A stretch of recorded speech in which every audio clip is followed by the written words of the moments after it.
Real ஃப்ரூட்டில் இன்றைக்கி coffee milk tea எடுத்திருக்கிறேன். எப்படி இருக்குன்னு பார்ப்போம். காஃபி மில்க் டீ வித் டேப்பியோக்கா எப்படி இருக்குன்னு பார்ப்போம். Okay, let's try this.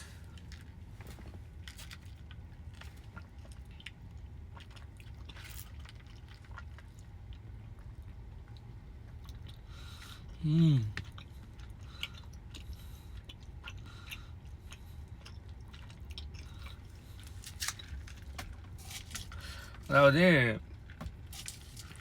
காஃபியோட taste, டீயோட taste, மில்க்ட taste. அதாவது மில்க் டீக்குள்ளே காஃபி போட்டு குடிச்சா அப்படி இருக்கும். அதான் என்னோட பேர், milk coffee tea. Okay, tea milk coffee மூணையும் சேர்த்து குடித்தா நல்லா இருக்கும். உண்மையாக இப்போ நார்மலாக இங்கே டிமோட்டர்ஸில் சீப் டீன்னு ஒன்று விற்பானால் டீ மாதிரி எரிக்காது. நார்மலாக மில்க் டீ நான் நினைக்கிறேன் டிமோட்டர்ஸில் இல்லை. ஆனால் அந்த ஸ்ரீலங்கன் ஸ்டைல் மில்க் டீ இருக்குது தானே, அந்த டேஸ்ட்டும் வருது.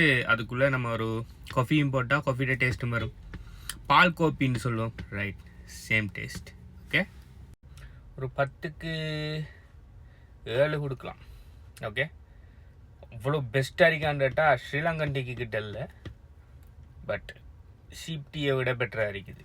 ஓகே, ஸோ இதை நான் திரும்ப வாங்குவேனான்டா, எஸ் வாங்குவேன், நல்லா இருக்குது. ஓகே, யா, இதே மாதிரி வேறு நல்ல ட்ரிங்க்ஸ் இல்லாட்டி ஃபுட் சஜஷன் இருந்தால் சொல்லுங்கள். அது கோ அண்ட் ட்ரை. பை.